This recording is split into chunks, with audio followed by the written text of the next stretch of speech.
comme d'habitude, hein, pour ceux qui ont l'habitude d'assister à nos webinaires, on va attendre encore allez, deux minutes les retardataires. On sait qu'il y en a toujours un peu avant de réellement démarrer ce webinaire.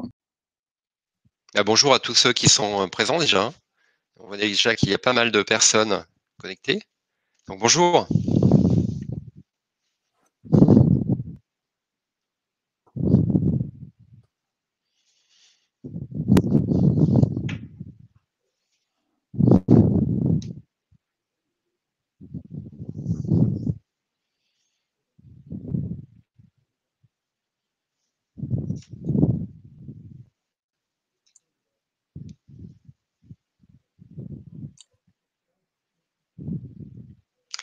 Bonjour Magali.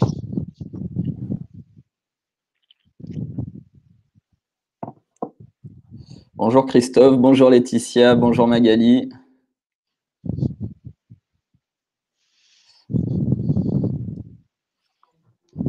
Allez, encore une minute et on va pouvoir démarrer.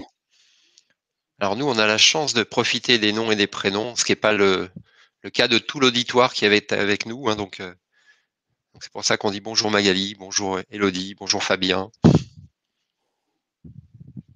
Christophe, Léa, Cédric,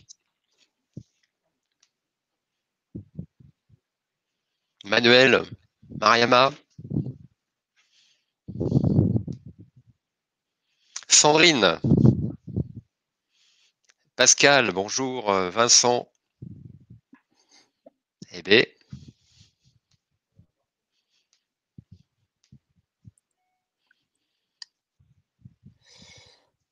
Bon, on va démarrer tranquillement. Peut-être, Christophe, il y a ta caméra et ton micro qui sont coupés. Ah, impeccable.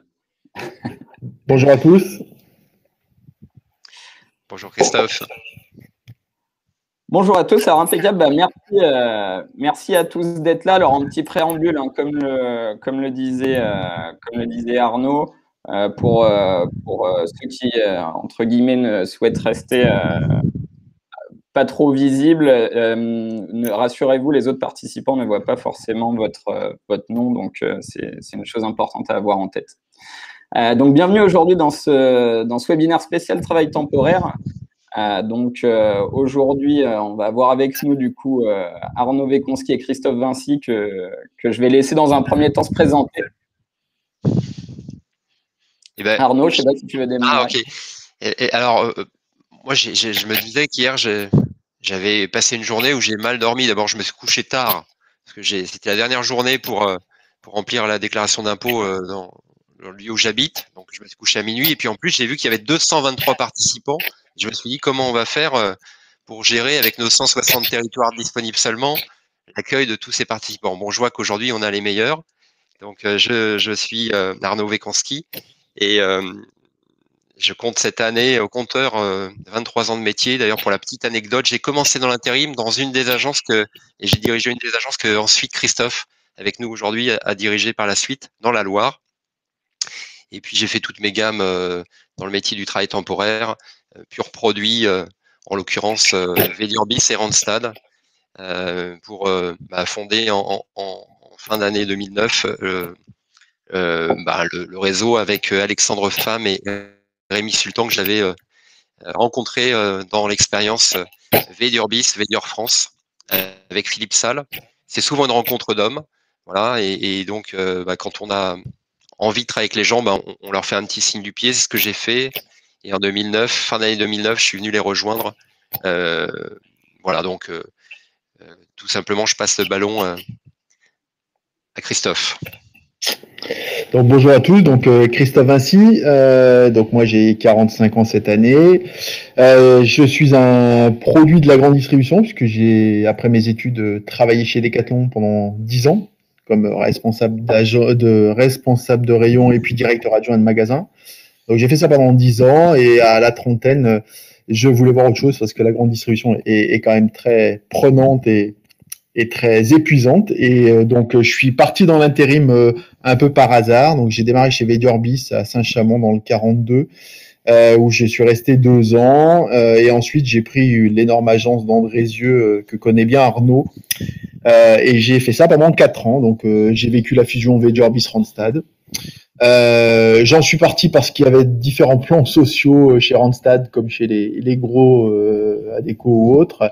Et donc, les postes au-dessus étaient un peu bouchés. Donc, vu que j'avais une ambition, c'était de monter un petit peu et de voir au-dessus, et que les postes se sont raréfiés. Donc, je suis parti et j'ai fait une petite pige de 3 ans dans une société locale de nettoyage industriel. C'était très intéressant. Il fallait se lever très tôt le matin, 5 heures du matin. C'était super intéressant. J'ai géré 500 personnes dans le département de la Loire, donc très enrichissant. Et là aussi, le groupe a été racheté par un groupe international qui faisait du low cost, et vu que c'est pas ma façon de travailler, j'ai préféré partir. Donc j'en suis parti en 2016, et là j'ai retrouvé mon ancienne directrice régionale qui elle-même avait subi un plan social chez Randstad, qui avait monté une agence Aquila RH à Saint-Étienne en 2014, et qui m'a demandé de m'associer avec elle, et c'est ce que j'ai fait. Donc je suis rentré dans le groupe Alfir Mister Temp, et j'ai eu ma propre franchise dès le mois d'octobre 2016, avec à la clé une deuxième agence à Montbrison en mars 2018. Voilà. Et donc aujourd'hui, depuis le 1er janvier 2021, on a re-signé pour 7 ans, et je suis actionnaire également sur Saint-Étienne depuis le 1er janvier, donc sur les 3 agences. Voilà. Impeccable, super. Merci beaucoup à tous les deux. On reviendra derrière, hein, Christophe, sur ton parcours. Donc pour ma part, hein, Jean-Louis Rotus, moi je suis le directeur marketing du groupe, et aujourd'hui donc l'animateur de ce webinaire. L'idée, hein, pendant tout le webinaire, il y a le chat, hein, que vous pouvez voir en bas à droite. N'hésitez pas à poser vos questions. L'idée, c'est que ce soit interactif avec Christophe, avec Arnaud, donc quand vous posez les questions, soit je les interromprai sur le moment pour leur poser, soit on reviendra à la fin du webinaire sur toutes les questions qui ont pu être posées si on n'a pas eu le temps d'y répondre. Alors, aujourd'hui, de quoi va-t-on parler? Donc, déjà, l'idée, hein, dans un premier temps, Arnaud va vous dresser un petit peu un petit état des lieux du marché de l'intérim, comment il est constitué, les acteurs en présence, etc. Ensuite, on fera un petit zoom sur le modèle de la franchise, qui n'est pas toujours connu de tous. Ensuite, on fera un petit zoom sur le parcours de Christophe, et surtout, vraiment, ce qui nous intéresse aujourd'hui, c'est qu'il puisse partager sur son expérience passée, où il a été donc pendant un bon moment chez Randstad Vedior, et qu'il puisse dire un petit peu les points forts et les faiblesses de chacun des modèles, ce qu'il retrouve dans la franchise, ce qui lui plaît, etc. Ensuite, un petit zoom sur le réseau Mister Temp, et à la fin, un petit mot avec un petit échange et des questions-réponses. Et vraiment, n'hésitez pas, le but, c'est que ce soit interactif. Si vous avez des questions pendant la présentation, n'hésitez pas à interrompre. On est là pour répondre à vos questions. Impeccable. Arnaud, du coup, un petit état des lieux du marché de l'intérim. Oui, effectivement. Alors, on a une vision assez proche depuis des années du marché de l'intérim, puisqu'on y est chacun depuis plusieurs dizaines d'années, vous l'avez compris. Et même l'an dernier, en fait, après avoir eu une secousse énorme au mois de mars, puisqu'il y a beaucoup de gens avec nous qui connaissent ce métier puisqu'ils y travaillent aujourd'hui. Ce marché était de 23 milliards en 2019, hein, pour votre information, et il n'a jamais baissé de tous les temps, même en 2009, la pire crise, dans la durée j'entends, et l'an dernier la pire crise en durée mais très courte. Il n'a jamais baissé ce marché en dessous de 16 milliards. Ça veut dire que c'est un marché mature et qui dans les pires moments ne dévisse jamais et qui ne s'arrête jamais en vivant des crises économiques et sociales. Et c'est extrêmement important quand on choisit un secteur d'activité d'avoir ça en tête. Un secteur mature, périn, qui ne dépend pas de niche fiscale et qui est profond. Et puis, c'est le premier aussi qui est touché. On a dévissé de 85% de nos effectifs en un mois, l'an dernier au mois de mars. Et puis, on a été les premiers à repartir dès le mois de mai, le déconfinement, et on était déjà au-dessus de l'avant-confinement. Et dès le mois de juin, au-dessus de 2019. Premier à repartir à tel point que, je vous donne juste une information, la semaine dernière, on a réouvert les terrasses, et juste cet effet-là, où nous, on était déjà très en croissance sur le marché, nous a permis de prendre 12% dans nos effectifs globaux sur toutes nos marques. Rien que cet effet-là, donc vous imaginez l'effet du 9 juin et le déconfinement progressif et la vie normale qui revient. Donc, c'est extraordinaire d'être dans ce type de métier qui est les premières parties. Alors, il y a 11 000 agences d'emploi. On varie entre 10 000 et 12 000 chaque année.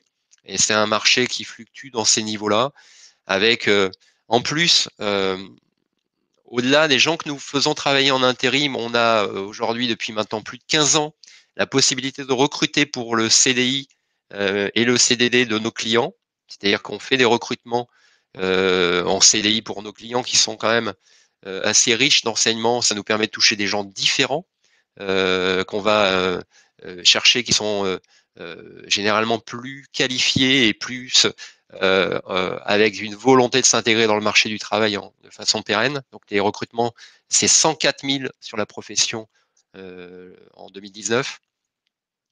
Et puis, nous, on a pris ce virage-là, en fait, il y a maintenant effectivement quelques années, le virage du digital.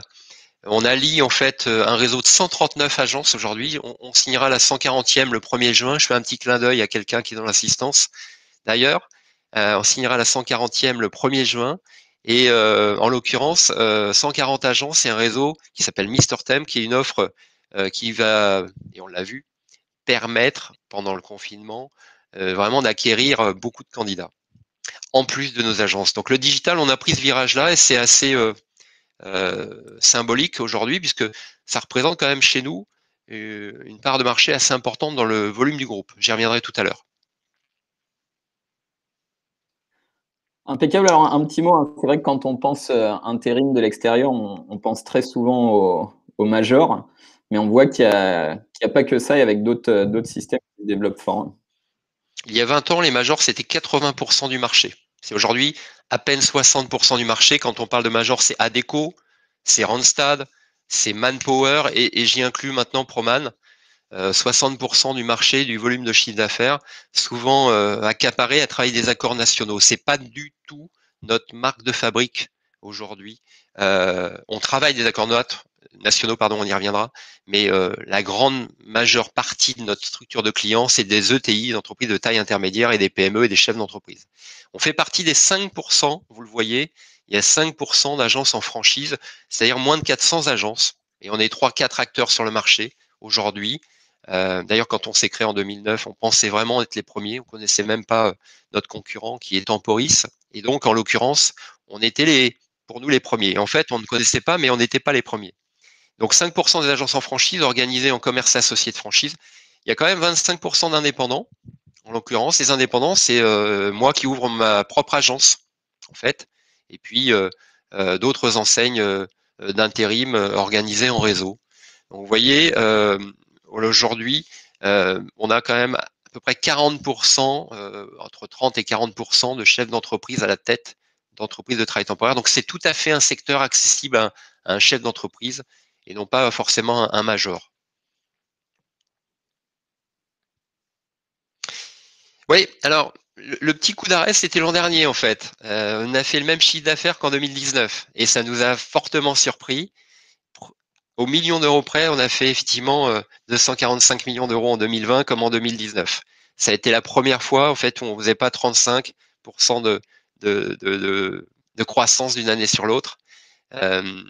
Chaque année, on faisait 35 et aujourd'hui, sur les 5 premiers mois, on est déjà à plus 30% de croissance sur un marché qui fait, à l'heure actuelle, mais il reprend de façon exponentielle, je vous l'ai dit depuis quelque temps, il est encore à moins 10%. Donc on est sur un marché à plus 40% par rapport au marché. Voilà, donc ça c'est la bonne nouvelle. Et la bonne nouvelle, c'est que dans ce contexte sanitaire, 34 franchisés nouveaux sont venus nous rejoindre depuis 2020. Donc nous aurons 12 nouvelles agences en fait au 1er juin et depuis le début de l'année, 34 depuis 2020. Voilà, donc chaque jour, en instantané. Aujourd'hui, c'est un peu plus de 6500, c'est près de 7000 personnes que nous faisons travailler au moment où je vous parle. C'est-à-dire qu'on fait travailler probablement 11 000 personnes chaque mois. Oui, ce qui est hyper intéressant, enfin, on le voit en ce moment sur les courbes, et malgré le contexte qui n'est pas simple, on est en train de battre un peu chaque jour nos records historiques. Et donc, comme le disait Arnaud, on a vraiment hâte que tout réouvre le 9 juin parce qu'on se dit que ça peut vraiment exploser assez rapidement. Alors, du coup, un petit mot sur la franchise. Alors, nous, on est dedans tout le temps, donc c'est quelque chose qu'on connaît très bien, mais c'est vrai que c'est parfois un système qui peut être un peu flou pour pas mal de monde, où c'est vrai que quand on pense franchise, la première chose on pense, c'est au McDo. Mais c'est pas que ça, et du coup, Arnaud va vous présenter tout ça, et vraiment sur cette partie-là, n'hésitez pas à poser des questions, il y a pas de questions, il y a pas de questions bêtes, quoi. Donc Ouais. vraiment, n'hésitez pas à poser des questions. En fait, nous, on est à la base, sachons-le, on n'est pas des franchiseurs. Hein. En 2009, on est des salariés, on est des techniciens de l'intérim, des professionnels de l'intérim, et on a appris ce rôle de franchiseur depuis maintenant 12 ans. Voilà, donc notre rôle, avant tout, c'est d'accompagner, et on va le voir tout à l'heure, des gens qui maintenant ne viennent plus du tout du métier de l'intérim. Donc on est à la base des techniciens, et puis nos directeurs de développement le sont aussi, puisque c'est tous des gens qui ont entre 6 ans et 30 ans d'activité d'intérim pour accompagner des nouveaux franchisés. Tout ça pour dire, effectivement, que on a appris à être franchiseur, mais pour vous aussi, demain, si vous avez à choisir un secteur d'activité, en fait, vous allez vous poser plein de questions après avoir décidé d'entreprendre, qui est un de choix fondamental à faire. La deuxième question derrière le choix d'entreprendre, c'est quel secteur, quelle est ma sensibilité en fait, à quoi je carbure. Est-ce que je carbure à McDonald's ou Subway, comme tu dis, avec une enseigne forte et un positionnement idéal dans la rue, l'emplacement compte pour beaucoup. Est-ce que je fonctionne avec un autre carburant? Ma sensibilité, est-ce qu'elle me porte vers plus de social? J'entends, et là, on a des enseignes du service à la personne qui sont possibles, hein, O2, junior et senior, petit-fils qui existent, et c'est une des caractéristiques des entrepreneurs. Il faut qu'ils fonctionnent avec le secteur qu'ils vont demain défendre pour réussir. Donc, il y a plein d'enseignes, il y en a 1500, j'allais dire 15 000, 1500 franchiseurs. Vous imaginez aujourd'hui ce que représente le choix de quelqu'un qui décide de se lancer en entrepreneur, en franchise, mais il faut que vous correspondiez au secteur que vous allez travailler demain pour le réussir, et en tout cas pour le nôtre. Ça, c'est certain, parce que pour réussir, pour vous éclater, il va falloir que vous l'aimiez, ce secteur. Voilà, donc voilà ce que je pouvais dire là-dessus. Effectivement, ensuite, on se dit, on le voit dans toutes les études, hein, un tiers des salariés aujourd'hui, des actifs, souhaitent créer leur entreprise. Un tiers, une personne sur trois que vous côtoyez. Il y en a effectivement assez peu qui passent au stade de l'action. Mais en tout cas, sur ceux qui souhaitent entreprendre, il y en a 40% qui souhaitent le faire en franchise parce qu'ils souhaitent d'abord ne pas être seuls, isolés, et puis peut-être changer, migrer dans un secteur qu'ils ne connaissent pas. Ils se disent c'est la meilleure façon d'être accompagné que d'être accompagné d'un franchiseur qui connaît, qui a fait ses erreurs. On les a faites, je vous assure qu'on en a faites tous les jours, on en fait encore. Et je vais pouvoir adopter quelque chose qui marche. Il faut faire attention à ce que vous choisissez comme secteur. Je vous parlais tout à l'heure de secteurs, il y en a 1500. Il faut faire attention à l'effet de mode, l'effet de nouveauté. Quand vous choisissez un secteur d'activité, une franchise, soyez vigilant à cet effet mode et nouveauté. Nous avons un marché, nous, mature, profond, on l'a vu, qui a traversé toutes les crises économiques, sociales et sanitaires depuis plus de, ça fait 65 ans. L'intérim a été créé en France en 54 par Laurent Negro. Et donc, voilà, ça fait quand même quelques temps qu'on vit des hauts et des bas et qu'on n'a aucune niche fiscale. Ça, c'est important, c'est-à-dire qu'on est aujourd'hui sur le même contexte qu'une entreprise classique. On n'a pas des subventions fiscales en fin d'année sur le crédit d'impôt, par exemple, avec des personnes de service à domicile. Nous, on survit à nous-mêmes, en fait. Hein. Donc, choisissez un effet, ne choisissez pas l'effet de mode quand vous choisirez la franchise et soyez vigilants sur les changements légaux de ce secteur. Voilà, ça c'est important de le dire. Aussi, on avait fait un précédent webinaire où on parlait de la reconversion professionnelle. D'ailleurs, c'était le précédent, Jean-Loup.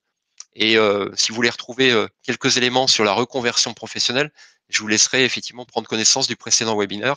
Mais effectivement, il y a beaucoup de Français qui pensent à changer d'activité. Vous voyez, c'est presque 100% des Français. Donc, on est là pour eux. Alors, je ne vais pas vous faire des grands débats parce que qu'est-ce que c'est le rapport franchiseur-franchisé? Il y a un mot qui n'est pas présent là-dessus. mais c'est avant tout un rapport de confiance. C'est la confiance qui va s'installer, c'est la confiance qui va permettre de passer les petites crises du couple, c'est la confiance qui va permettre de réussir au franchisé et à son franchiseur. Parce que si le franchisé réussit, bah, le franchiseur réussit. Et la même chose, si le franchiseur marche bien, globalement, il aura aussi plus de moyens pour investir dans des nouveaux outils, pour mettre à disposition un accompagnement supplémentaire. Donc c'est la confiance qui avant tout régit plus que des règles. Alors on apporte 4 choses, quelque chose qui marche, une méthodologie, un savoir-faire. On l'a éprouvé, on l'a écrit dans un MANOP, un manuel opératoire. Voilà. Ensuite, un accompagnement au lancement de la création de vos statuts, des démarches au greffe, à l'adresse qui remplace la directe, etc. Là-dessus, vous n'avez pas besoin d'un avocat, on est là pour vous aider. On apporte la marque. Aujourd'hui, c'est le rôle d'une marque de faire réussir ses franchisés. Et on vous donne, sur la marque que vous avez, l'exclusivité de prospection et d'installation de votre ou de vos agences. Puisque Christophe le dira tout à l'heure, ils ont installé sur leur territoire 3 agences. En contrepartie de cet accompagnement, de cette formation, de ce savoir-faire qui au quotidien s'illustre par 60 personnes ici au siège et puis 8 directeurs de développement sur chacun des territoires français qui accompagnent chaque franchisé. Mais en contrepartie, il y a un droit d'entrée qu'on appelle la RIF, redevance initiale forfaitaire, qu'on paye une fois. Et puis, chaque mois, en fonction du chiffre d'affaires que vous faites, une redevance de marque sur l'activité de chiffre d'affaires. Voilà comment ça s'organise, la relation. Mais je tiens à le dire, une relation de confiance, et c'est le maître mot. Oui, et un point important aussi, enfin, moi qui ai rejoint le groupe il y a 5 ans et qui est aussi en histoire personnelle, ma compagne qui est franchisée, pour le coup, rien à voir dans le fromage, qui tient une fromagerie. Enfin, le vrai côté sympa dans le modèle de la franchise, c'est qu'on n'est pas tout seul, quoi.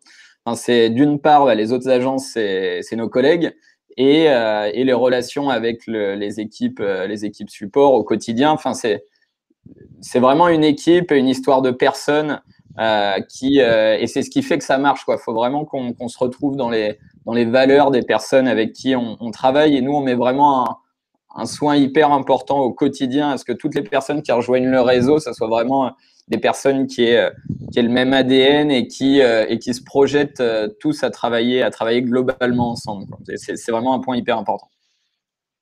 Ouais. Et d'ailleurs, ça illustre bien la façon dont est rentré Christophe dans notre réseau.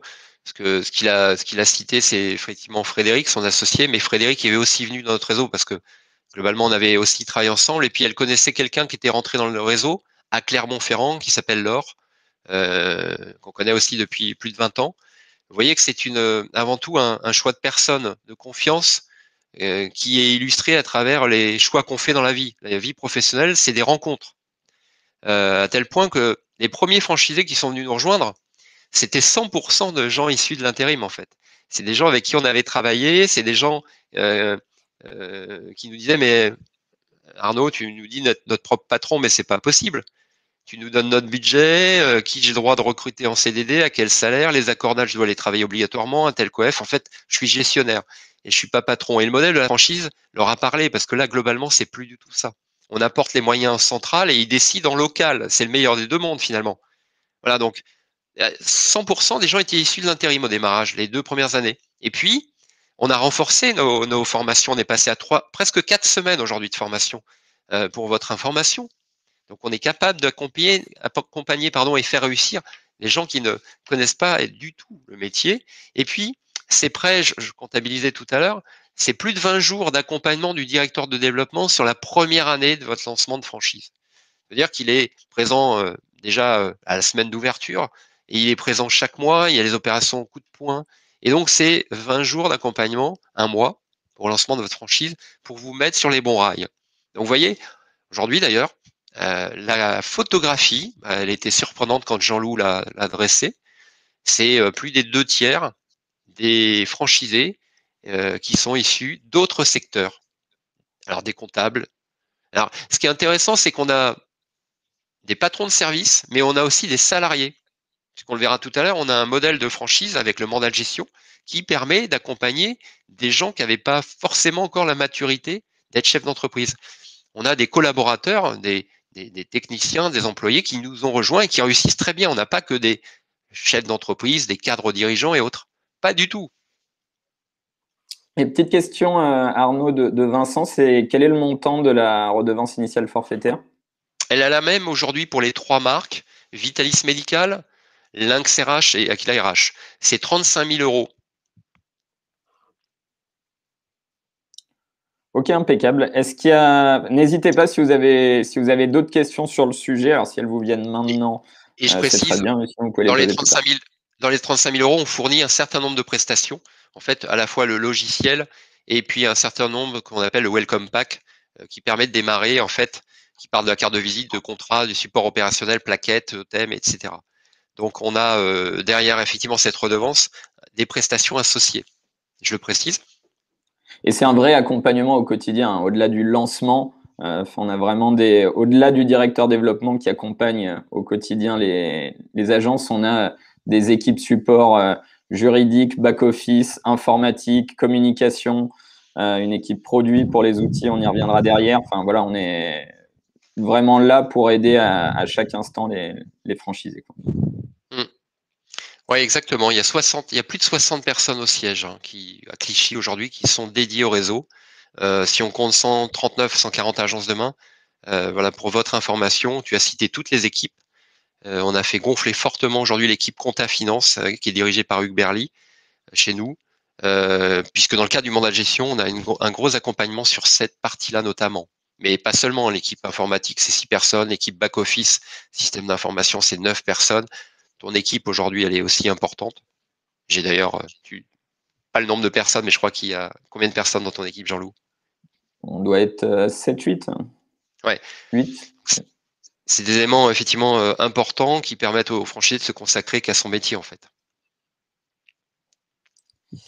Et le siège est tout à fait ouvert, d'ailleurs, pour ceux qui souhaiteraient venir nous rencontrer via le DD ou la personne avec qui ils sont en contact. Vraiment, n'hésitez pas, la transparence est hyper importante chez nous. Tout est ouvert. Alors, juste petite question de Christophe qui dit qu'il avait cru voir passer 25 000 € pour la RIF. Ouais, c'était le cas il y a 2 ans en fait, encore sur Vitalis. Et d'ailleurs, je le précise, les premiers franchisés de chacune des 3 marques ont eu la gratuité. C'est normal, ça se passe souvent comme ça. Et on a progressivement aujourd'hui augmenté. On est sur les 3 mêmes niveaux. 35 000 €. Ça marche, impeccable. On passe à Christophe. Alors, impeccable. Bah, déjà, Christophe, un grand merci pour le temps que tu accordes aujourd'hui aux potentiels futurs franchisés. Donc, l'idée, hein, c'est que tu puisses apporter ton témoignage et ton retour d'expérience sur comment ça se passait avant dans tes anciens jobs, quelles différences principalement tu vois. Et après, on te posera quelques questions et vraiment, n'hésitez pas via le chat derrière si vous avez des questions à poser à Christophe, à les poser, quoi. Donc derrière, peut-être dans un premier temps, si tu peux nous réexpliquer ton parcours que tu as commencé à évoquer. Ok. Donc du coup, voilà. Donc je vous disais que je suis arrivé dans l'intérim un peu par hasard. Je suis arrivé dans l'intérim en pleine crise en 2008, en juillet 2008, quand tout s'arrêtait avec la crise des subprimes. Frédéric Chazot, qui était directrice départementale dans la Loire, m'avait reçu suite à une candidature spontanée et le feeling était bien passé. Et donc j'ai démarré dans une petite agence à Saint-Chamond où on était 2 collaborateurs avec moi. Et donc j'ai démarré à gérer un centre de profit un peu par hasard, parce que moi j'étais pas destiné à gérer un centre de profit, j'étais responsable de rayon, directeur adjoint de magasin et voilà, je cherchais un petit peu ma voie après la grande distribution et l'intérim m'intéressait parce que c'était la possibilité de pouvoir gérer son petit centre de profit, être au service des clients et faire du recrutement, ce que j'aimais bien faire.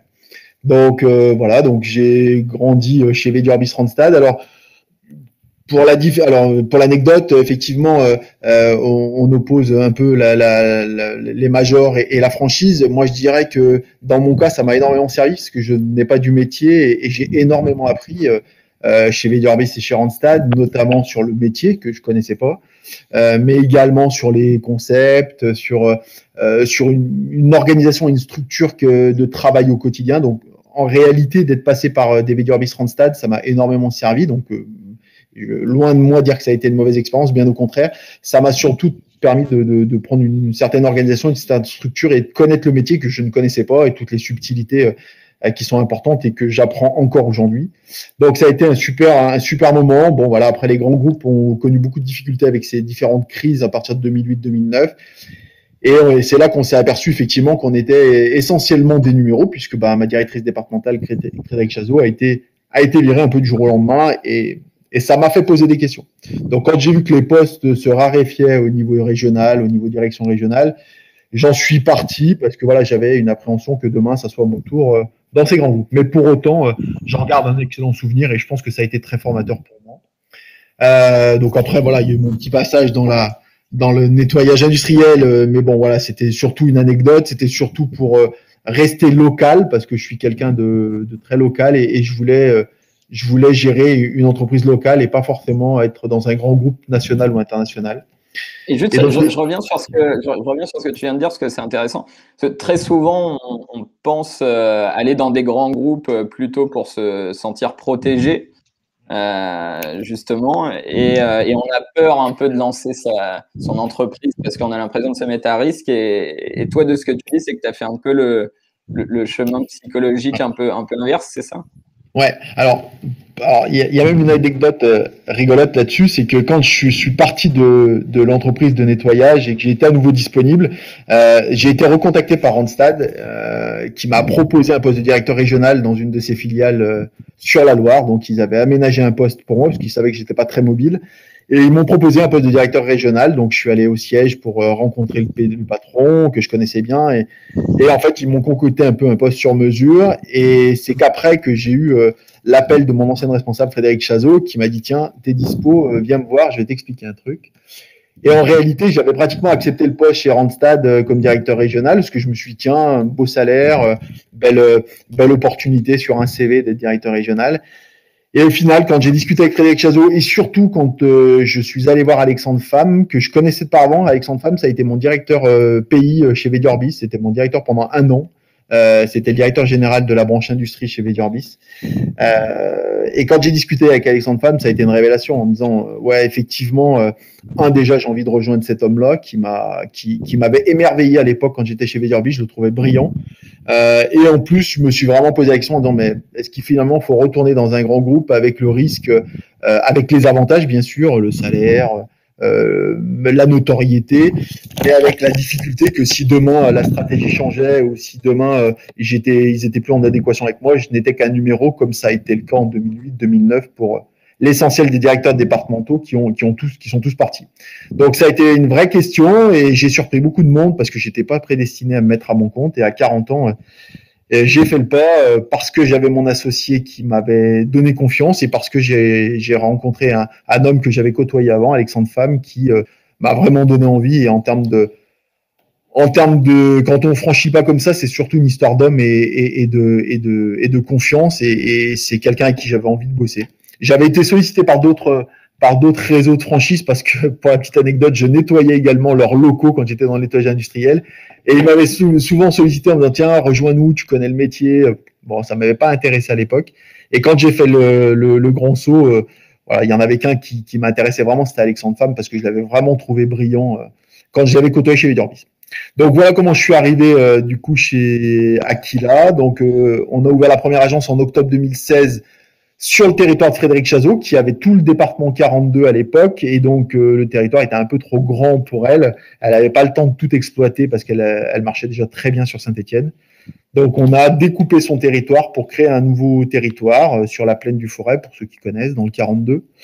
Et donc ça a très bien marché les 2 premières années, et ça a tellement bien marché qu'on s'est dit on peut pas tout gérer des 2 points de présence qu'on a, donc on va redécouper une nouvelle fois le territoire pour créer un point de présence un peu plus près des autres clients.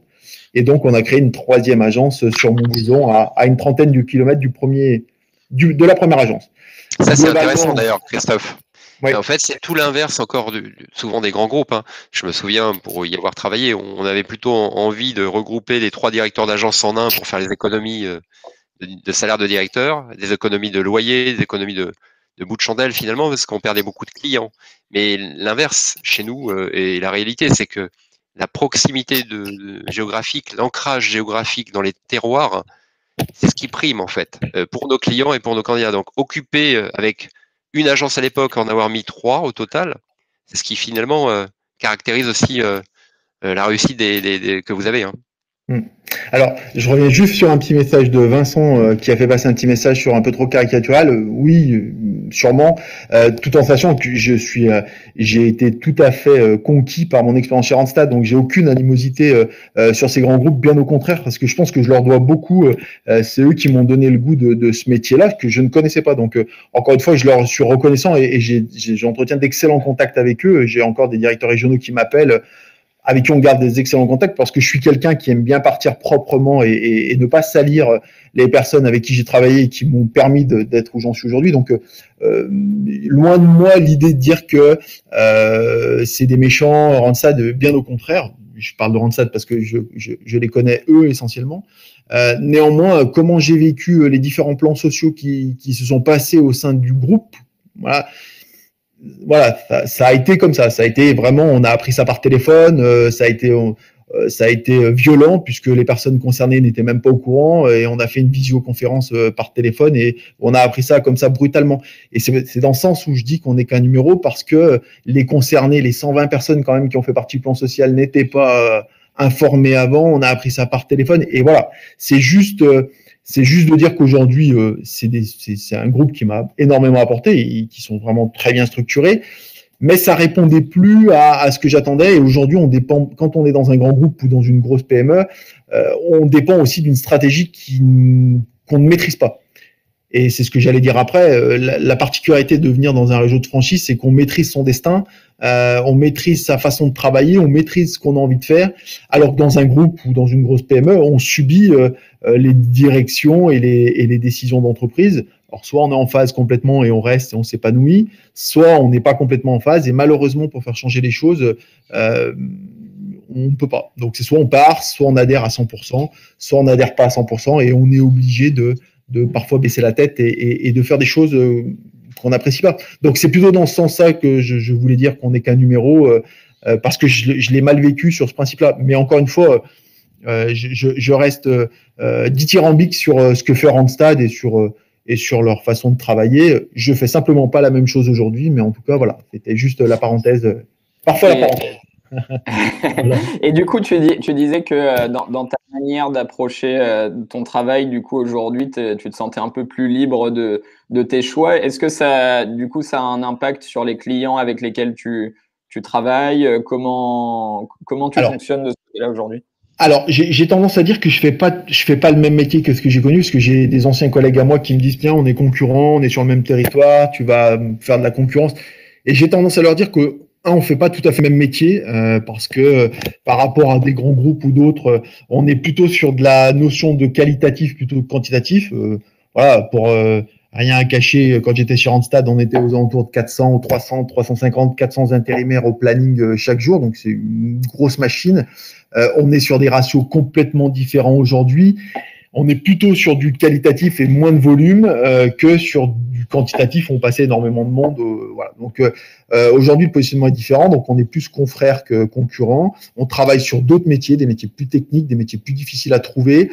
Eux travaillent beaucoup plus sur du volume et sont parfois obligés avec les accords nationaux. Donc on est assez complémentaires pour autant. Je travaille avec énormément de PME, TPE. Donc 95% de mon portefeuille client sont constitués de clients de moins de 50 personnes. Alors ça, c'est un super avantage parce qu'on discute vraiment de patron à patron.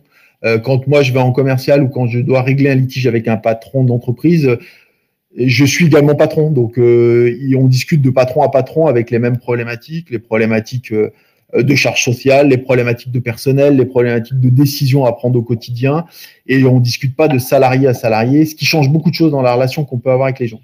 C'est vrai que quand on est dans un groupe, qu'il soit gros, petit, on est pieds et poings liés parce qu'on discute comme salarié, mais on ne tient pas les cordons de la bourse, hein, l'argent, les décisions liées à la stratégie. Et quand on est patron et qu'on discute avec des clients qui sont eux-mêmes patrons, eh ben, on peut leur dire déjà tout ce qu'on pense. On peut être complètement transparent parce que c'est notre argent, c'est notre boutique et c'est la leur aussi. Donc, on a une relation de franchise qui est beaucoup plus importante parce qu'on peut se dire les choses de patron à patron. Et ça change beaucoup de choses dans la relation humaine qu'on peut avoir avec les clients. Et c'est pareil avec les intérimaires et les candidats. Moi, quand je les sollicite, alors c'était rigolo, quand j'ai démarré, je leur disais, les gars, c'est ma boîte. Hein. Là, vous êtes en train de donner mon image quand vous allez au boulot. Donc, moi, j'essaye de pas fonctionner comme avant et j'essaye de donner de l'humanité et de la proximité. Il faut pas me décevoir. Il faut pas me faire une mauvaise image auprès de l'entreprise parce que moi, mon entreprise, elle est fragile et elle peut demain fermer puisque je suis à mon compte. Je suis pas un salarié d'une des 900 agences du réseau et si demain vous me donnez une mauvaise image de moi, le client va se détourner de moi et donc potentiellement que ça se passe mal et qu'on ferme. Donc la relation qu'on a aussi avec les intérimaires et les candidats est hyper importante parce qu'on joue vraiment sur la proximité, sur le fait qu'on a moins de volume, donc beaucoup plus de suivi, d'accompagnement. Beaucoup de gens passent souvent boire le café, passer 1 heure à l'agence, boire le café, prendre des petits gâteaux, on leur file des t-shirts, on les tutoie, on les aide à trouver un logement. Donc c'est vrai des relations que je n'avais pas forcément avant, en tout cas dans l'agence où j'étais. Et donc ça, je trouve que c'est vraiment très intéressant et différenciant. On choisit également sa stratégie, donc contrairement à ce que j'ai connu, là, vous pouvez vous en prendre qu'à vous-même si ça ne fonctionne pas, parce que la stratégie, elle n'est définie que par vous. Alors le réseau Mr Temp vous oriente, vous aide, vous accompagne, vous donne une position à avoir en termes de marque, de qualification de salariés, mais malgré tout, ensuite, c'est vous sur le terrain qui développez votre stratégie, quel client, pourquoi lui, quelle est la tarification que vous voulez appliquer, pourquoi vous appliquez des frais ou pourquoi vous ne les appliquez pas. Et ça, c'est un vrai avantage d'être décideur de sa stratégie et de ne pas subir ce qu'on vous dit en haut, où parfois on n'était pas tout le temps d'accord. Voilà. Et dans le contexte actuel, du coup, avec la crise et tout, comment ça s'est passé pour vous? Alors globalement, on a fait une année 2020 qui était bonne. On a connu un mois de mars très difficile à -80 comme tout le monde, un mois d'avril-mai également à -50. Mais globalement, on a bien mieux résisté que la concurrence, tout simplement par notre positionnement. Nos 3 agences finalement ont sorti un chiffre à 0, voire plus sur Montbrison notamment, essentiellement de par notre positionnement. Le fait d'être sur des métiers un peu pénuriques, un peu qualifiés, fait que globalement, les clients ont tendance à se séparer au dernier moment de ces candidats-là, alors qu'effectivement, quand vous êtes dans l'automobile et que vous avez 200 opérateurs sur une ligne de production, quand elle s'arrête, vous arrêtez les 200. Nous, globalement, quand vous êtes sur un technicien de maintenance, les clients ont du mal à les arrêter car c'est des métiers pénuriques et qu'on ne retrouve pas facilement. Donc, ils ont eu tendance à plus les garder et on a passé la crise un peu plus sereinement, même si je vous rassure, hein, quand vous êtes à votre compte, vous avez toujours un peu le stress de devoir payer vos équipes, de devoir faire en sorte que votre entreprise soit viable. Mais bon an, mal an, on a fait une année très bonne et on s'aperçoit que les clients étaient au rendez-vous et étaient contents qu'on les accompagne. Alors, il y a aussi l'anecdote du confinement. Le confinement a été très compliqué, mais on a été quand même super armés. Nous, tous nos collaborateurs sont équipés de PC portables et de téléphones. Et on est capable de travailler à distance sans aucun souci, puisqu'on travaille que sur rendez-vous. Donc, globalement, quand on a fermé avec le confinement, mes collaborateurs, ça les a pas beaucoup changés.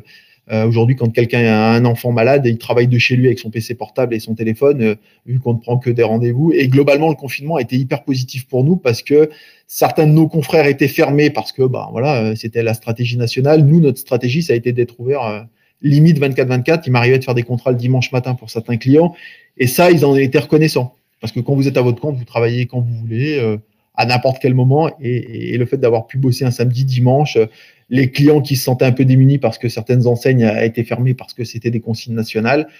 Nous, on est resté ouvert, on a bossé en télétravail, ça s'est super bien passé.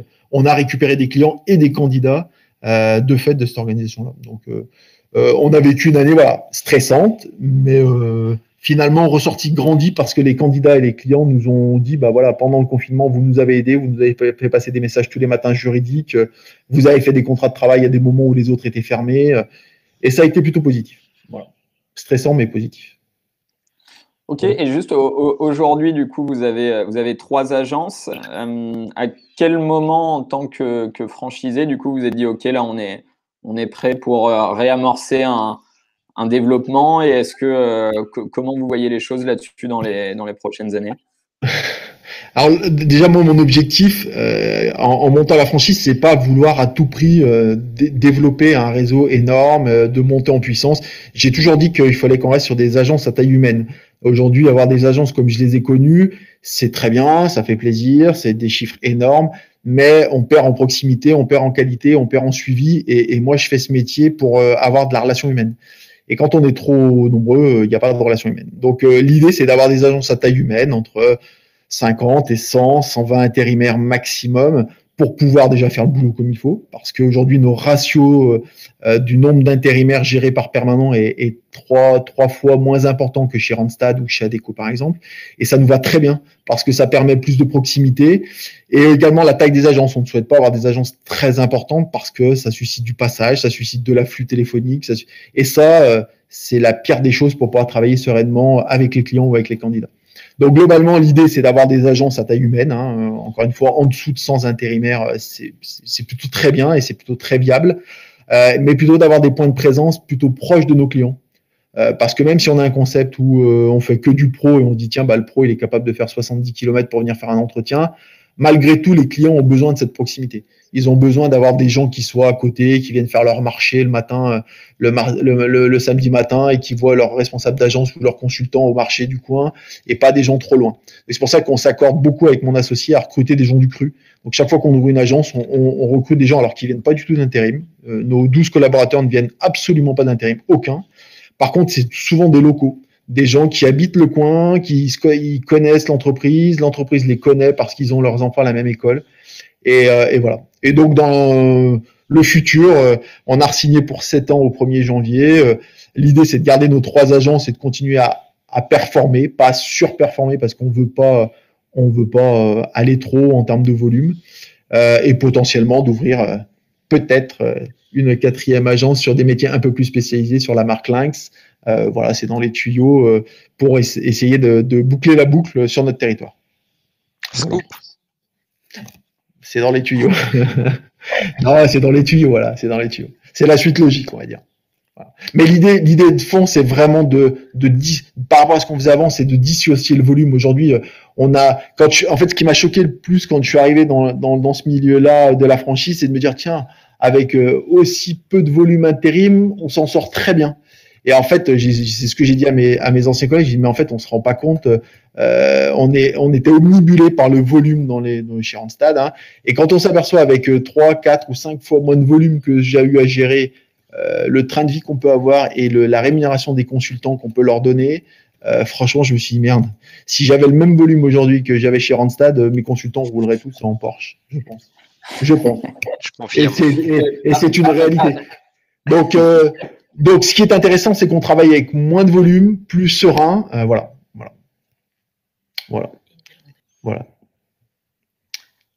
Mais Vincent, je dénigre pas, encore une fois, je dénigre pas les grands groupes, hein, mais moi, c'est mon expérience. Peut-être que d'autres ont d'autres expériences, il n'y a aucun souci, je suis prêt à en échanger et à en convenir. Hein, mais voilà, aujourd'hui, moi, personnellement, Christophe Vinci, chez Randstad, j'ai mal vécu la pression qu'on avait sur les accords nationaux pas rentables où, effectivement, on nous demandait toujours plus là-bas. C'est aussi pour ça que j'en suis parti sur le suivi, sur la vision. Voilà, c'est clair qu'aujourd'hui, quand on n'est pas en phase avec une vision dans un groupe ou pas, il faut en partir. Quand vous êtes votre propre patron, la vision, c'est vous qui vous la faites, c'est vous qui vous tapez sur les doigts tous les matins pour savoir quelle stratégie vous adoptez. Et c'est dans ce sens où je dis voilà, il y a une vraie différence. Mais après, il y en a qui sont épanouis dans les grands groupes et encore, et tant mieux, et ça se passe génial, et ça se passe très bien. En plus d'un même fait, on peut avoir chacun notre propre interprétation. On va pas s'apprendre la bouteille à moitié vide ou à moitié pleine. Donc, en fait, chacun, dans sa maturité, quand on a 40 ans, moi je l'ai fait aussi à 40 ans, hein, créer l'entreprise, souvent il y a la volonté à la fois d'être un peu plus indépendant, on est plus mature dans le métier, et puis les grands groupes s'organisent, mettent des standards, des KPI, des reports qui nous laissent moins d'autonomie. Et donc, on est à cette croisée des chemins à un moment, qui fait qu'on a envie de plus de confiance et d'autonomie et on en a un peu moins. Moi, j'ai vécu la même chose, mais c'est une très belle entreprise et je confirme.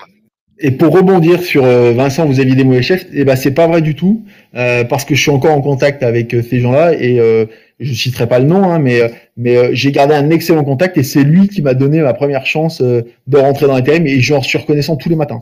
Donc il n'y a pas d'ambiguïté là-dessus. Quand je vais chez des clients et que je sais que j'ai Randstad que je connais face à moi, j'en dis toujours du bien parce que je le pense sincèrement.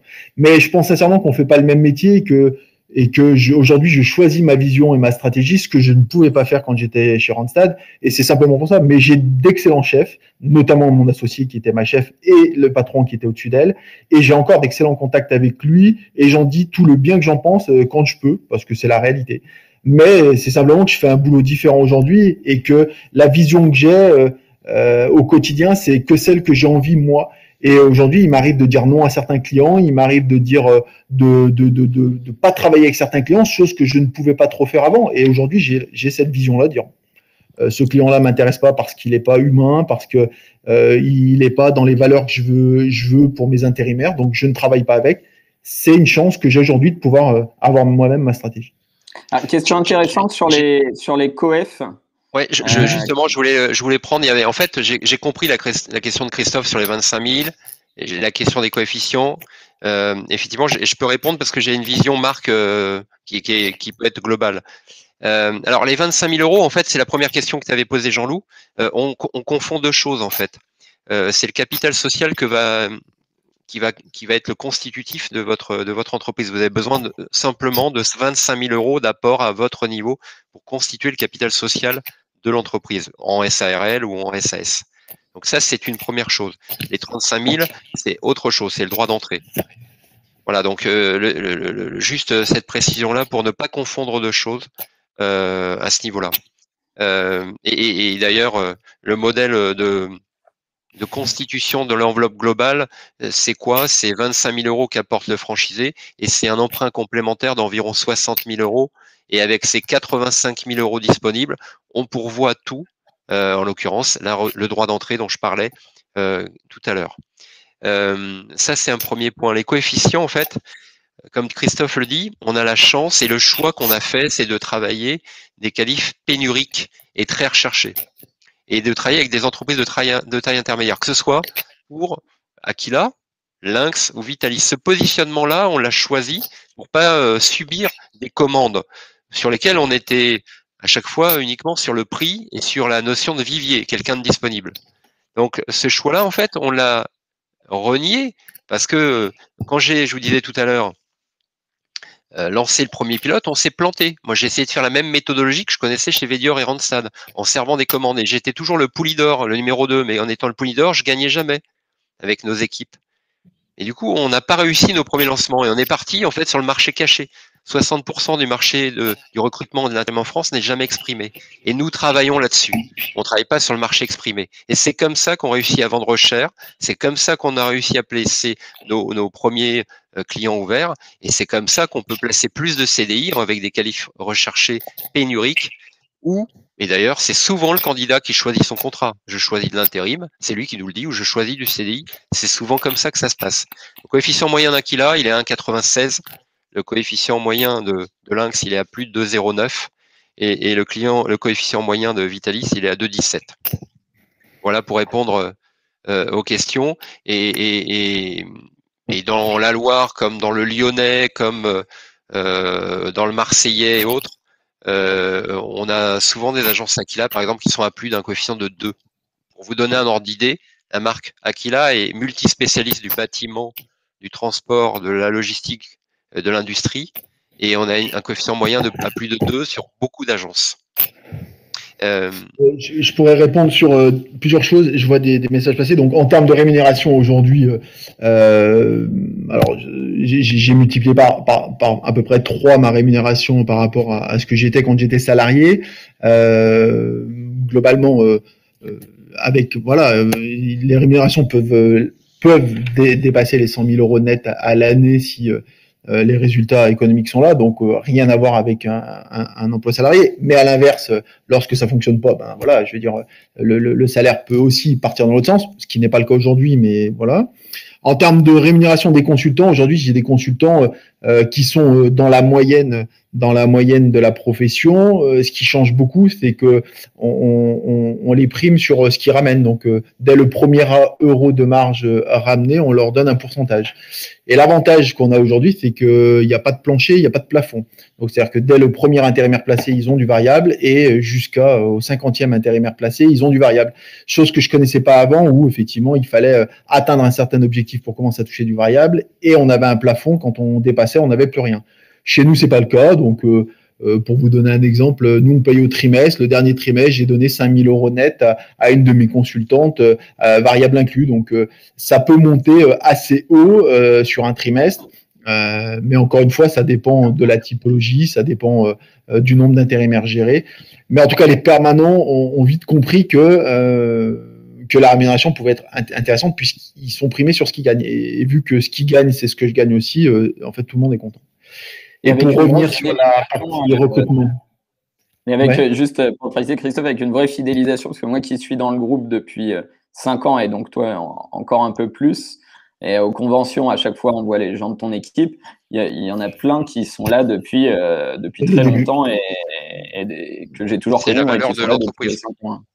Alors justement, par rapport à ça, effectivement, il n'y a pas de secret. Je veux dire, j'ai pas la prétention de dire que c'est plus facile ou que chez moi les gens sont bien. La première des choses de ce qu'on essaie de faire nous en termes de recrutement, ce que vous disiez, comment trouver des gens plus qualifiés. En fait, on les cherche pas qualifiés. On cherche avant tout des savoir-être et des personnalités. Quand je vous disais que on a 12 collaborateurs sur les 3 agences, aucun ne vient du métier de l'intérim et c'est pas ce qui nous intéresse parce que moi je ne suis pas issu du métier de l'intérim et pourtant faire un contrat de travail, lire une loi de paye, ça s'apprend. Par contre, ce qui s'apprend pas, c'est le savoir-être, l'état d'esprit, l'envie de servir des clients, l'envie d'être à l'écoute des intérimaires et des candidats. Et ça s'apprend. Voilà, c'est pas parce qu'on a fait de l'intérim qu'on sait faire ça. Donc nous, l'objectif, c'est 0 candidat qui vient de l'intérim, mais plutôt des vrais savoir-être. Donc la dernière en date, j'ai pris une responsable de boulangerie il y a 2 ans sur une de mes agences, et je peux vous dire qu'elle carbure comme personne parce qu'elle a ce sens du service client, elle sait convaincre, elle sait se mettre au service des gens et ça fait toute la différence. Donc en termes de recrutement, j'ai pas de profil type, c'est vraiment il faut viser large, il faut un savoir-être important, des gens qui ont le sens du service. Et après, ça suffit. Ne croyez pas que parce que la personne sait faire du contrat de travail, sait faire déjà de la délégation, que c'est forcément le plus judicieux. Ça se peut, c'est possible, mais c'est pas la voie qu'on a choisie avec mon associé. On a vraiment choisi la voie de quelqu'un qui vient complètement d'ailleurs, mais qui a des très bons savoir-être. Et pour l'instant, je touche du bois, ça marche très bien. Alors, pourquoi les gens restent aussi chez nous? Parce qu'on essaye d'être humain. C'est aussi l'avantage d'être à son compte. Quand elles ont un enfant malade, elles restent chez elles. Je leur décompte pas de jours de congé. Elles travaillent de chez elles à distance avec leur PC portable et ça se passe très bien. On essaie d'être humain dans les horaires, dans la façon dont on gère, dans la transparence. On va mettre cette année dans nos 3 agences des responsables d'agence. On va les faire monter en compétences et les mettre responsables. Donc voilà, on essaie d'y apporter de l'intérêt, de les faire monter en compétences, de leur donner beaucoup d'informations sur les chiffres, sur les choses qu'on apprend au quotidien. Et ce qui fait que les gens sont contents de rester chez nous. En plus, la rémunération me semble intéressante et leur semble intéressante. Donc, voilà, c'est juste ça. Mais c'est pas simple. Hein. On a des problèmes comme tout le monde pour recruter, mais on a des critères un peu différents. Le temps file. Juste un petit point sur une question assez précise qui est intéressante. Les ETP par permanent, à peu près. Moi, je vais être un peu plus métrique. J'ai vu 2 questions. Les fonds propres, hein, c'est 25 000 € de fonds propres en apport personnel. Le modèle de mandat de gestion, j'y reviendrai, le permet. Si vous étiez lancé tout seul ou dans une autre enseigne de travail temporaire en franchise, c'est sans doute ce que disait Christophe, un autre que notre Christophe Vinci, c'est plutôt 60 000 €. Mais avec nous, c'est 25 000 € de fonds propres en apport personnel au démarrage.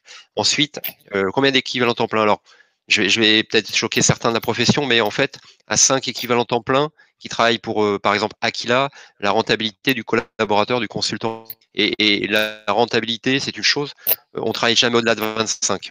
C'est difficile de bien faire son travail et d'avoir plus de 25 équivalents temps plein, en l'occurrence, en intérim, et bien faire les choses au niveau commerce, recrutement, administratif, en l'occurrence. Voilà. Alors la notion d'EBITDA, c'est une notion des grands groupes. Hein. Chez nous, on ne parle pas d'EBITDA, c'est une entreprise, on parle de résultats. L'EBITDA, c'était une notion d'actionnaire ou hollandais ou suisse, pour votre information. Mais on n'en est pas si loin. L'entreprise, en fait, a un résultat qui s'appelle un résultat tout simplement. Et l'EBITDA, et vous imaginez, est variable selon la maturité de l'entreprise. Donc, il y a la moyenne, on peut en parler, elle est différente par marque et par maturité. On va peut-être avancer. Avancer, ouais, ça marche. Allez, on avance. Un petit mot du coup sur Mister Temp. Arnaud, pour finir, présenter un petit peu nos spécificités. Je vais essayer d'aller vite. En fait, on choisit souvent une enseigne chez nous par sa sensibilité. La sensibilité qu'on peut avoir à travailler des profils de maçons, d'électriciens, de chauffeurs, de techniciens de maintenance, on va faire du Aquila. Peut-être sa sensibilité à travailler des profils dans l'ingénierie, l'informatique, télécom ou les fonctions support de la vente ou autre. Plutôt technicien, cadre, bah, on va choisir peut-être plutôt Lynx. Et puis le médical, parce que souvent, et on le constate dans nos franchisés, ils ont une vraie carte de visite avant, ayant travaillé dans le social, le médico-social, dans l'éducation jeunesse. C'est des empreintes fortes. Il y a une relation forte de proximité.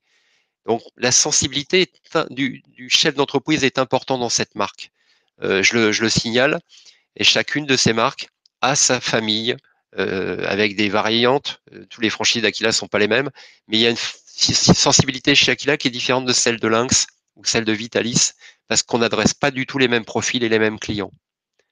Et ça, c'est important d'avoir des enseignes spécialisées. On a pu démontrer, d'ailleurs, on a pris le meilleur de notre expérience d'avant, et Christophe a raison de dire que c'est une belle entreprise en SAD. Et je le rappelle juste, Expectra est toujours leader en France de l'intérim expert, c'est notre Lynx à nous. L'appel médical est toujours leader en France de l'intérim médical et social, et pour nous, c'est notre Vitalis médical. Et ça démontre véritablement une forte expertise aussi chez Aquila. On a 139 agences aujourd'hui, dont 120 franchises. On a 19 agences en fait en propre qui sont nos appartements témoins en région. Pour Aquila, on a quelques appartements témoins, nos succursales avec des salariés qui ont fait le même métier. On a pour Lynx quelques succursales en région et pour Vitalis la même chose.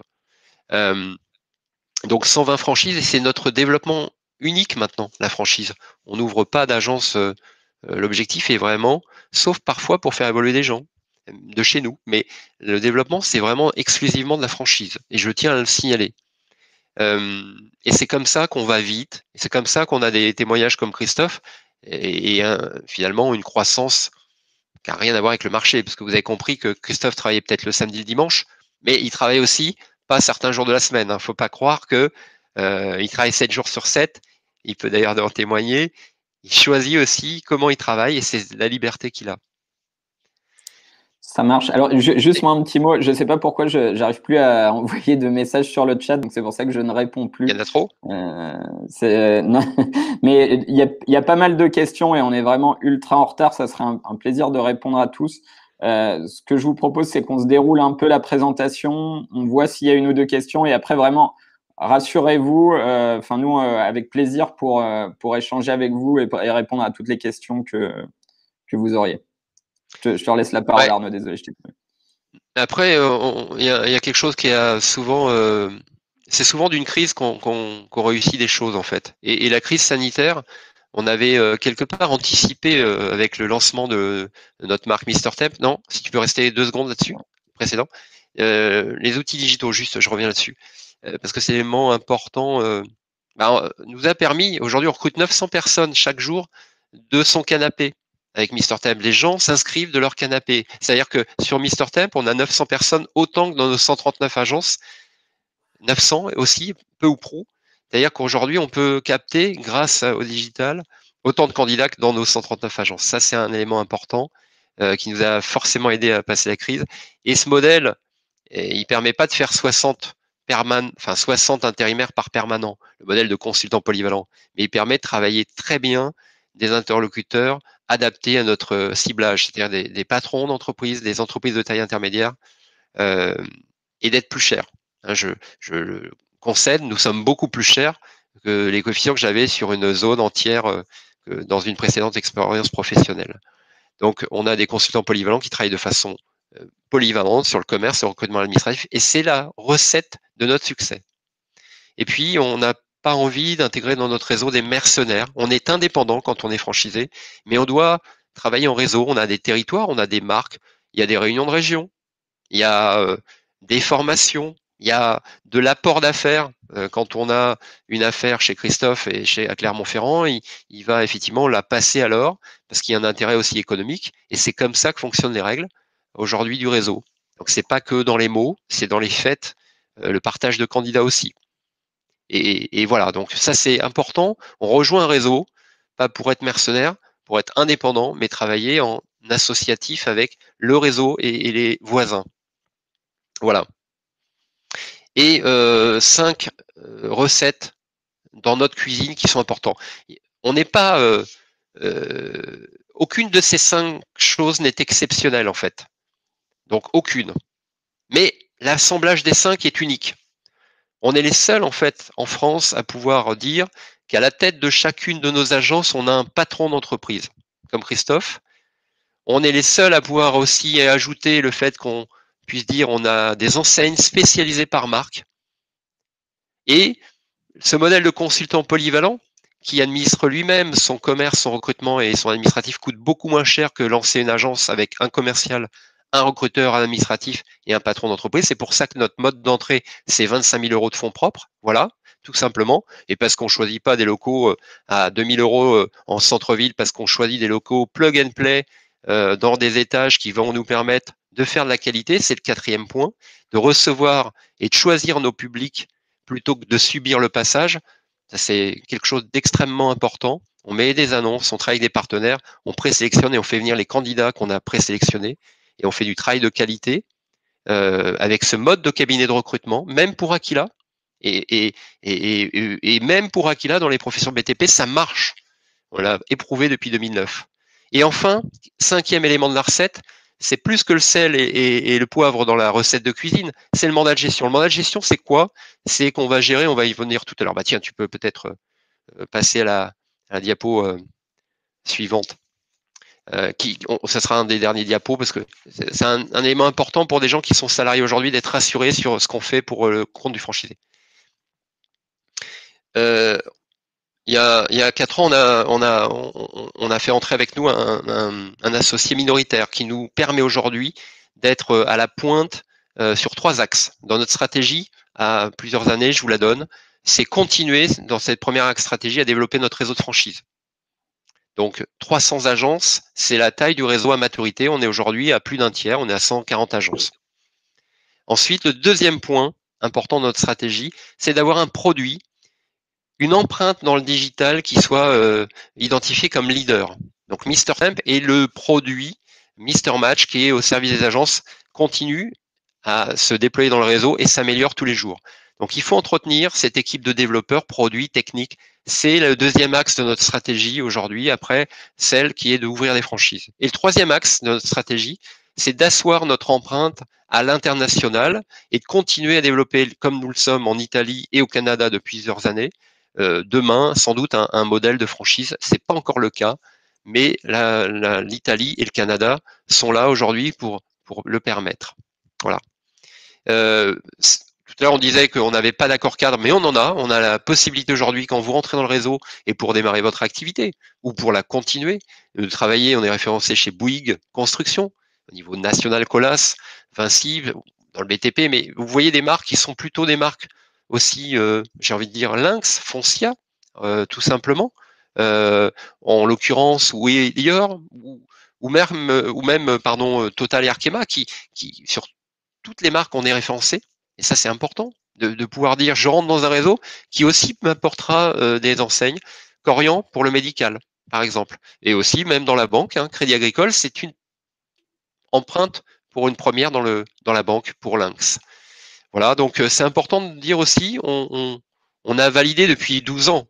Moi, quand je suis sorti de Randstad, j'avais peur dans notre modèle.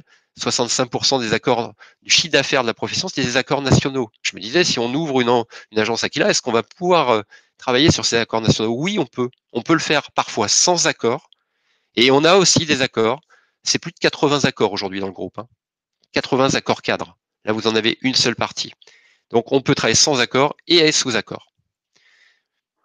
Un point, je vais très vite, mais je pense qu'on essaiera de répondre aux questions justement pour cela.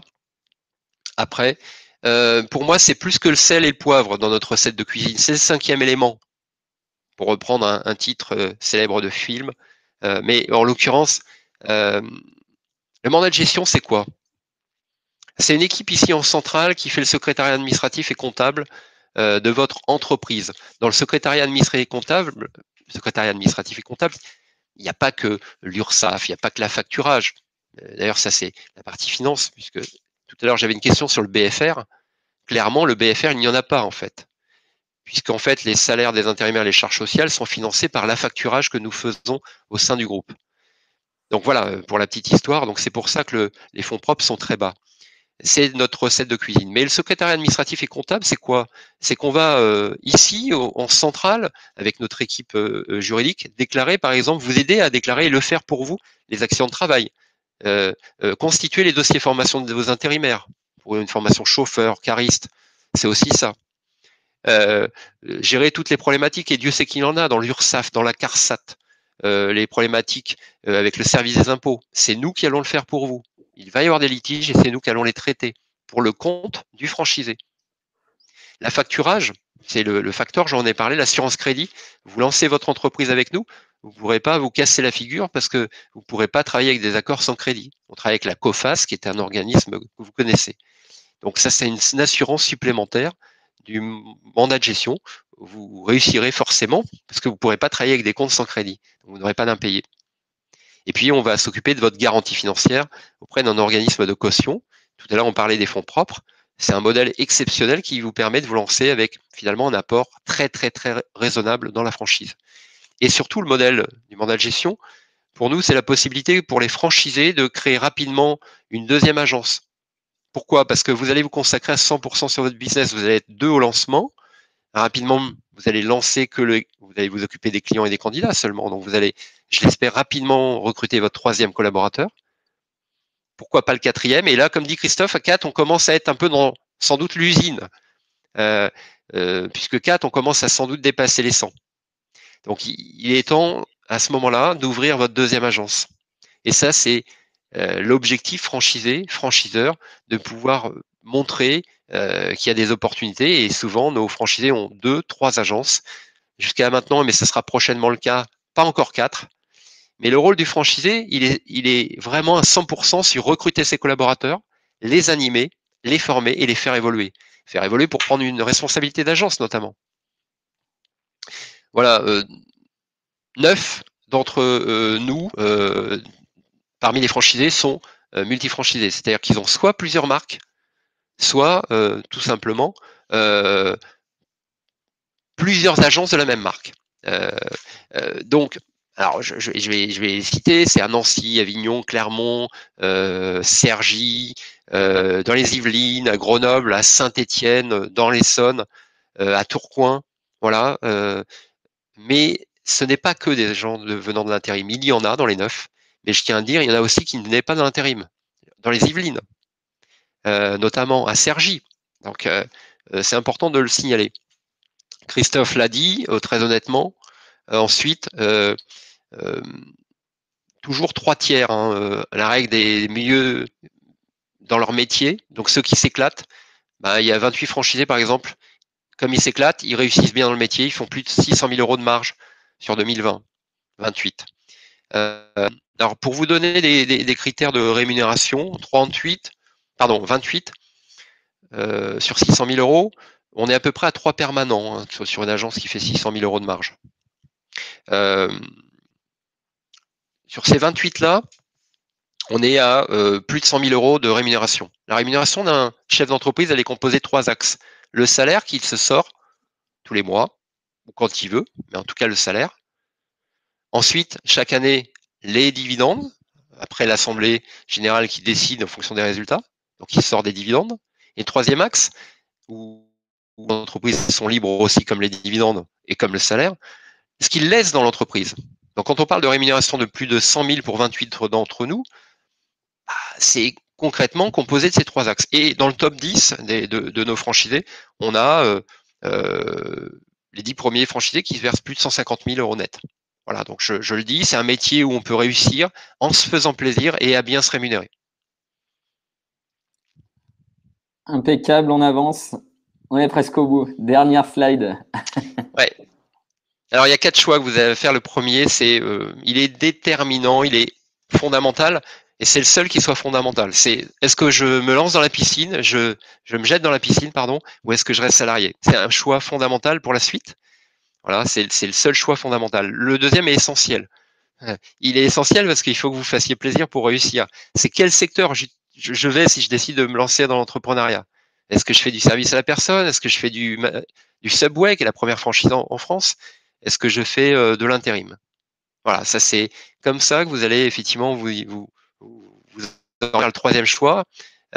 Si j'ai choisi l'intérim, est-ce que je le fais seul? Est-ce que je vais m'appeler Vinci RH à Andrézieux, Saint-Étienne, Montbrison? C'est pas le choix qu'a fait Christophe.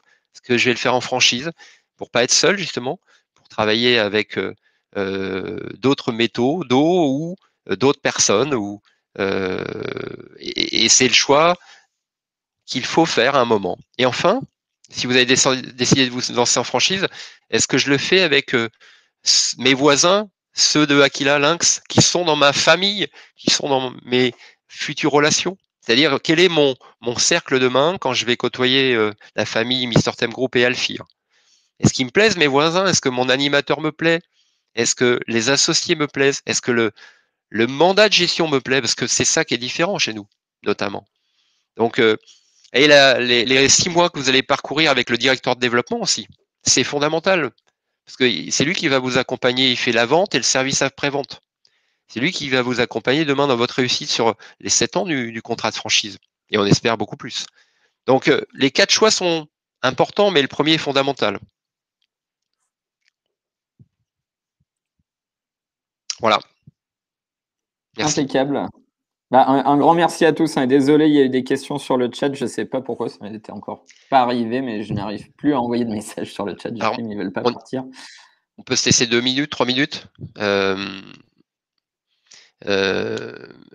Commerce égale Aquila ou Lynx. En fait, on fait du commerce des deux côtés chez Aquila et chez Lynx. Chez Aquila, on va faire des vendeurs de retail, par exemple, des vendeurs comptoirs chez Pume Plastique, Leroy Merlin, voilà, ce type de vendeurs aussi sédentaires. Et puis chez Lynx, on va faire des chargés d'affaires, des commerciaux, etc. Voilà, donc c'est plutôt effectivement comme ça. On a une liste des professions exclusives à Aquila, on a une liste de professions exclusives à Lynx, et on a une liste de professions qui est autorisée des deux côtés. Voilà. Il y avait des questions sur le CDI intérimaire. Oui. Alors jusque-là, on a, en tout et pour tout dans la société, à peu près 80 CDI intérimaires. On n'est pas, chaque franchisé fait effectivement là-dessus son propre choix. On n'est pas dans les leaders du CDI intérimaire. Je le dis très franchement, souvent le CDI intérimaire dans certains réseaux, c'est aussi de l'affichage et de la rentabilité. Bon, nous, on cherche à employer les gens selon le contrat qu'ils veulent. S'ils veulent un CDI intérimaire que notre client le veut, on le fera pas pour des questions de rentabilité, on le fera aussi pour satisfaire notre client. Donc le CDI intérimaire dans la profession, pour ceux qui connaissent, c'est aussi un axe qui a évité à la profession d'être pénalisée sur la précarité, les taux de précarité Pôle emploi dans leur charge sociale. Et c'est surtout, et je le dis, un axe de rentabilisation des comptes d'entreprise. Puisque pour rappel, les congés payés et les indemnités de fin de mission sont pas payés à l'intérimaire. Donc on a 80 CDI intérimaires, mais c'est pas notre axe aujourd'hui. Pour l'instant, je le dis très simplement. Il y avait une autre question sur la taille de l'agence au lancement, sur 60 mètres carrés. Pour donner une idée, quelle taille il faut? Christophe, il a déménagé, je crois. Maintenant, tu as acheté tes bureaux, ils font plus de 60 mètres carrés. Oui, il faut un peu plus. Non, j'ai commencé, mes locaux faisaient 80 mètres carrés.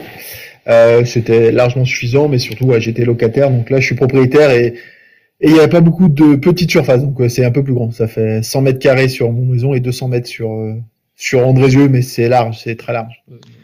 80 mètres carrés pour démarrer ou 60 mètres carrés pour démarrer, c'est amplement suffisant. Alors nous, on conseille, dans un démarrage, il faut limiter les frais.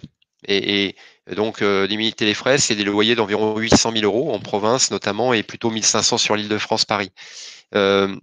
On est 2 en démarrage en fait. 2, souvent rapidement un contrat pro et un troisième qui arrive avant les 12-18 mois.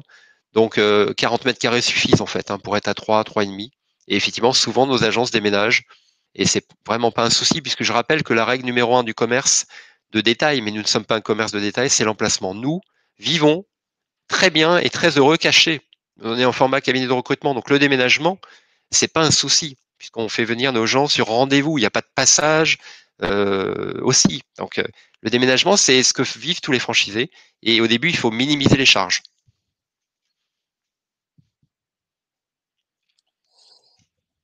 Il y avait une autre question de Manuela. Quelle enseigne on cherche à développer en priorité? Alors les 3, hein. Lynx, Aquila et Vitalis. Les 3 sont prioritaires et stratégiques pour nous. Vitalis est depuis cette semaine arrivé à la moitié de la maturité. On a un peu plus de 65 territoires cartographiés sur la France. On est à 32 aujourd'hui. Voilà, donc je le dis, on est à la moitié. Au niveau national, nous sommes à 140 agences. Il y a 300 zones de chalandise identifiées qui donnent toute la possibilité de se développer, de grandir et de rentabiliser ses affaires sur ce territoire. Donc on est à un peu plus d'un tiers. Pour Aquila, c'est 200 emplacements au total. On en a à peu près 80 aujourd'hui. Et pour Lynx, on est plutôt à 50 emplacements au total et on est plutôt à un peu moins de 30. Voilà. Ça marche. Eh ben, écoutez, un grand merci. On a éclaté le temps, mais c'était un des webinaires où il y avait le plus de questions. C'était hyper intéressant. Donc, vraiment, Christophe, un grand merci pour ta participation qui a permis énormément d'interactions. Donc, c'est super. Alors, on sait que c'est toujours succinct et dur de répondre à toutes les questions. N'hésitez pas à prendre contact avec nous si vous êtes déjà en contact avec un directeur développement ou avec Julie Païs, dont vous avez les coordonnées là qui s'affichent sur la présence du webinaire. C'est vraiment elle. C'est pas une fausse image de plaquette. Ouais, oui, quand même. Et puis, écoutez, on reste en contact et encore un grand merci à tout le monde. Merci à tous. Merci Christophe et Jean-Loup. Merci à vous. Merci. Super. Merci à tous. À bientôt.